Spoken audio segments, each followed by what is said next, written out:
اعوذ باللہ من الشیطان الرجیم۔ اللہ کا نام لے کر جو بڑا مہربان نہایت رحم والا ہے۔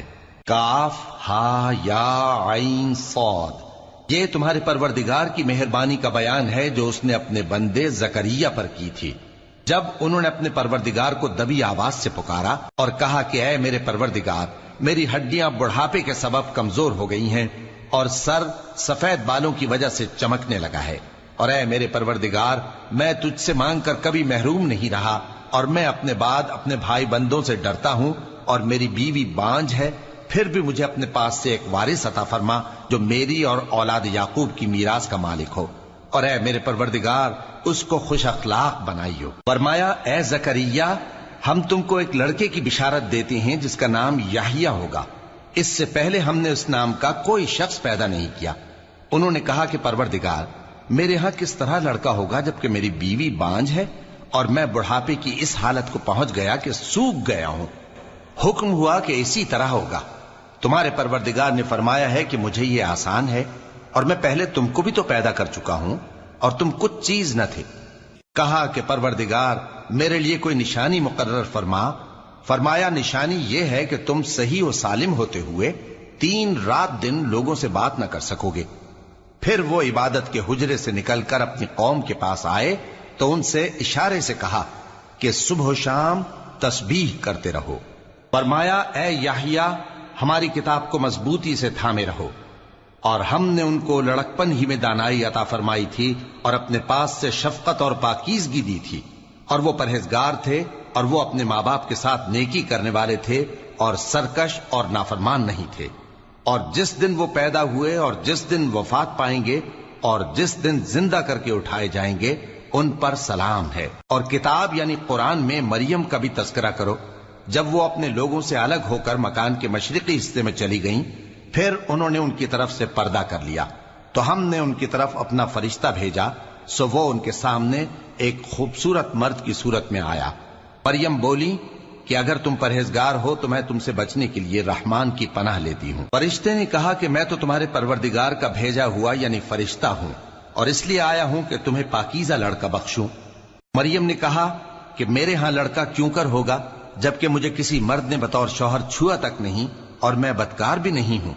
فرشتے نے کہا کہ یوں ہی ہوگا، تمہارے پروردگار نے فرمایا کہ یہ مجھے آسان ہے اور میں اسے اسی طریق پر پیدا کروں گا تاکہ اس کو ہم لوگوں کے لیے اپنی طرف سے نشانی اور ذریعہ رحمت بنائیں، اور یہ کام مقرر ہو چکا ہے۔ چنانچہ وہ اس بچے کے ساتھ حاملہ ہو گئیں اور اسے لے کر ایک دور جگہ چلی گئیں۔ پھر درد ذہ ان کو کھجور کے تنے کی طرف لے آیا، کہنے لگی کہ کاش میں اس سے پہلے مر چکتی اور بھولی بسری ہو گئی ہوتی۔ تب ان کے ٹیلے کے نیچے کی جانب سے فرشتے نے ان کو آواز دی کہ غمناک نہ ہو، تمہارے پروردگار نے تمہارے نیچے ایک چشمہ پیدا کر دیا ہے، اور کھجور کے تنے کو پکڑ کر اپنی طرف ہلاؤ، وہ تم پر تازہ عمدہ کھجوریں گرائے گا، تو کھاؤ اور پیو اور آنکھیں ٹھنڈی کرو۔ اگر تم کسی آدمی کو دیکھو تو کہنا کہ میں نے اللہ کے لیے روزے کی منت مانی، تو آج میں کسی آدمی سے ہرگز کلام نہیں کروں گی۔ پھر وہ اس بچے کو اٹھا کر اپنی برادری والوں کے پاس لے آئیں۔ وہ کہنے لگے کہ مریم، یہ تو نے برا کام کیا۔ اے ہارون کی بہن، نہ تو تیرا باپ ہی برا آدمی تھا اور نہ تیری ماں ہی بدکار تھی۔ تو مریم نے اس بچے کی طرف اشارہ کیا۔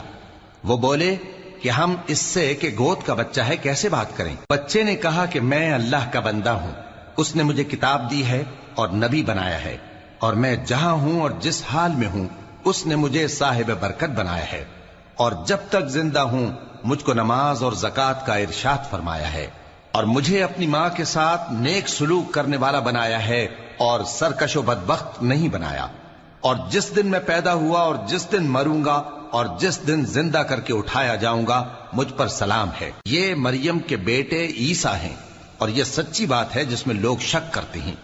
اللہ کو شایع نہیں کہ کسی کو بیٹا بنائے، وہ پاک ہے، جب کسی چیز کا ارادہ کرتا ہے تو اس کو یہی کہتا ہے کہ ہو جا تو وہ ہو جاتی ہے، اور بے شک اللہ ہی میرا اور تمہارا پروردگار ہے، تو اسی کی عبادت کرو، یہی سیدھا رستہ ہے۔ پھر اہل کتاب کے فرقوں نے باہم اختلاف کیا، سو جو لوگ کافر ہوئے ہیں ان کو بڑے دن یعنی قیامت کے روز حاضر ہونے سے خرابی ہے۔ وہ جس دن ہمارے سامنے آئیں گے کیسے سننے والے اور کیسے دیکھنے والے ہوں گے، مگر ظالم آج کھلی گمراہی میں ہیں۔ اور ان کو حسرت و افسوس کے دن سے ڈرا دو جب بات فیصل کر دی جائے گی اور وہ غفلت میں پڑے ہوئے ہیں اور ایمان نہیں لاتے۔ ہم ہی زمین کے اور جو لوگ اس پر بستے ہیں ان کے وارث ہوں گے اور ہماری ہی طرف ان کو لوٹنا ہوگا۔ اور کتاب میں ابراہیم کا ذکر کرو، بے شک وہ نہایت سچے تھے، پیغمبر تھے۔ جب انہوں نے اپنے باپ سے کہا کہ ابا، آپ ایسی چیزوں کو کیوں پوچھتے ہیں جو نہ سنیں اور نہ دیکھیں اور نہ آپ کے کچھ کام آ سکیں؟ ابا، مجھے ایسا علم ملا ہے جو آپ کو نہیں ملا، تو میرے ساتھ ہو جائیے، میں آپ کو سیدھی راہ پر لے چلوں گا۔ ابا، شیطان کی پوجا نہ کیجیے، بے شک شیطان اللہ کا نافرمان ہے۔ ابا، مجھے ڈر لگتا ہے کہ آپ کو اللہ کا عذاب آ پکڑے تو آپ شیطان کے ساتھی ہو جائیں۔ اس نے کہا کہ ابراہیم، کیا تو میرے معبودوں کے خلاف ہے؟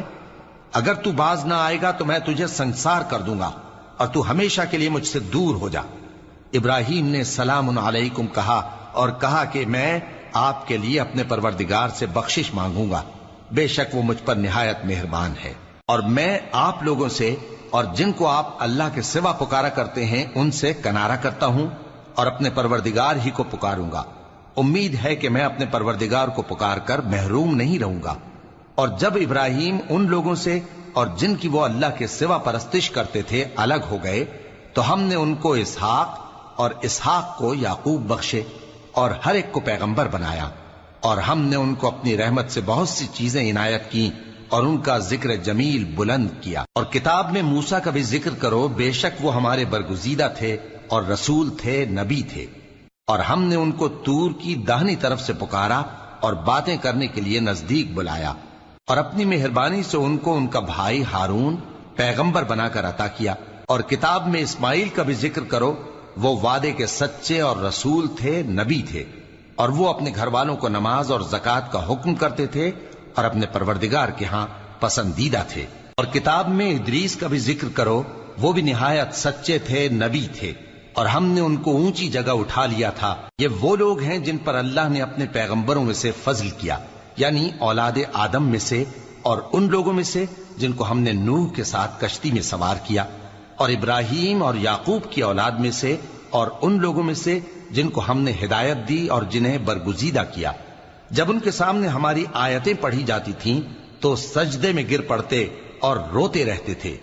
پھر ان کے بعد چند ناخلف ان کے جانشین ہوئے جنہوں نے نماز کو ضائع کر دیا اور خواہشات نفسانی کے پیچھے لگ گئے، سو ان قریب ان کو گمراہی کی سزا ملے گی۔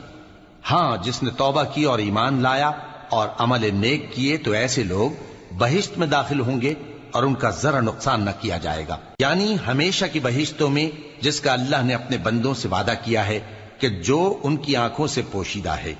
بے شک اس کا وعدہ نیکوکاروں کے سامنے آنے والا ہے، وہ اس میں سلام کے سوا کوئی بیہودہ کلام نہ سنیں گے اور ان کو صبح و شام کھانا ملے گا۔ یہی وہ جنت ہے جس کا ہم اپنے بندوں میں سے ایسے شخص کو مالک بنائیں گے جو پرہیزگار ہوگا۔ اور فرشتوں نے پیغمبر کو جواب دیا کہ ہم تمہارے پروردگار کے حکم کے سوا اتر نہیں سکتے۔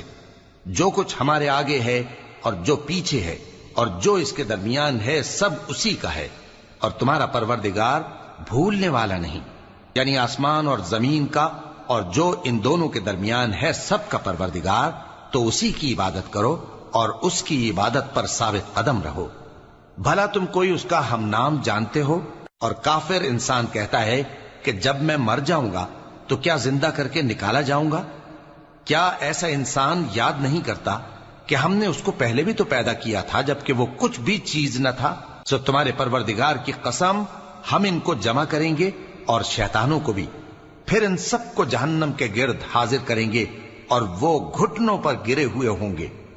پھر ہر گروہ میں سے ہم ایسے لوگوں کو کھینچ نکالیں گے جو رحمان کے مقابلے میں سخت سرکشی کرتے تھے، پھر ہم ان لوگوں سے خوب واقف ہیں جو اس میں داخل ہونے کے زیادہ لائق ہیں، اور تم میں سے کوئی شخص نہیں مگر اسے اس پر گزرنا ہوگا، یہ تمہارے پروردگار پر لازم ہے، مقرر ہے۔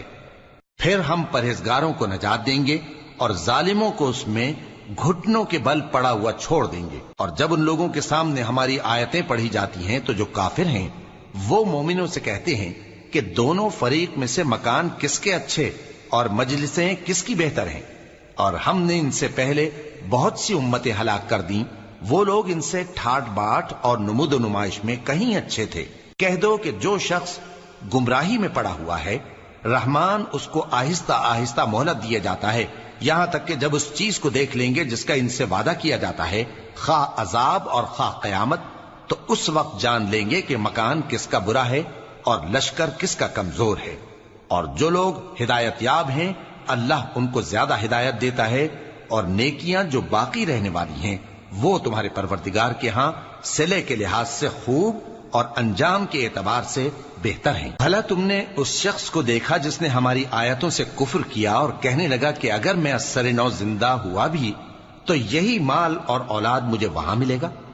کیا اس نے غیب کی خبر پالی ہے یا اللہ کے یہاں سے عہد لے لیا ہے؟ ہرگز نہیں، یہ جو کچھ کہتا ہے ہم اس کو لکھتے جاتے اور اس کے لیے آہستہ آہستہ عذاب بڑھاتے جاتے ہیں، اور جو چیزیں یہ بتاتا ہے ان کے ہم وارث ہوں گے، اور یہ اکیلا ہمارے سامنے آئے گا۔ اور ان لوگوں نے اللہ کے سوا اور معبود بنا لیے ہیں تاکہ وہ ان کے لیے موجب عزت ہوں، ہرگز نہیں، وہ معبود ان کی پرستش سے انکار کریں گے اور ان کے دشمن و مخالف ہوں گے۔ کیا تم نے نہیں دیکھا کہ ہم نے شیطانوں کو کافروں پر چھوڑ رکھا ہے کہ وہ ان کو خوب اکساتے رہتے ہیں؟ تو تم ان پر عذاب کے لیے جلدی نہ کرو کہ ہم تو ان کے لیے دن شمار کر رہے ہیں۔ جس روز ہم پرہیزگاروں کو رحمان کے سامنے بطور مہمان جمع کریں گے اور گناہگاروں کو دوزخ کی طرف پیاسے ہانک لے جائیں گے، تو لوگ کسی کی سفارش کا اختیار نہ رکھیں گے مگر جس نے رحمان سے اقرار لے لیا ہو۔ اور کہتے ہیں کہ رحمان بیٹا رکھتا ہے، ایسا کہنے والوں یہ تو تم بری بات زبان پر لاتے ہو۔ قریب ہے کہ اس جھوٹ سے آسمان پھٹ پڑے اور زمین شق ہو جائے اور پہاڑ پارا پارا ہو کر گر پڑے کہ انہوں نے رحمان کے لیے بیٹا تجویز کیا، اور رحمان کو شایع نہیں کہ کسی کو بیٹا بنائے۔ ہر شخص جو آسمانوں اور زمین میں ہے رحمان کے روبرو بطور بندہ ہی آئے گا۔ اس نے ان سب کو اپنے علم سے گھیر رکھا اور ایک ایک کو شمار کر رکھا ہے، اور یہ سب قیامت کے دن اس کے سامنے اکیلے اکیلے حاضر ہوں گے۔ اور جو لوگ ایمان لائے اور عمل نیک کیے، رحمان ان کی محبت مخلوقات کے دل میں پیدا کر دے گا۔ اے پیغمبر صلی اللہ علیہ وآلہ وسلم، ہم نے یہ قرآن تمہاری زبان میں آسان بنا کر نازل کیا ہے تاکہ تم اس سے پرہیزگاروں کو خوشخبری پہنچا دو اور جھگڑالوؤں کو ڈر سنا دو۔ اور ہم نے ان سے پہلے بہت سے گروہوں کو ہلاک کر دیا ہے، بھلا تم ان میں سے کسی کو دیکھتے ہو یا کہیں ان کی بھنک سنتے ہو؟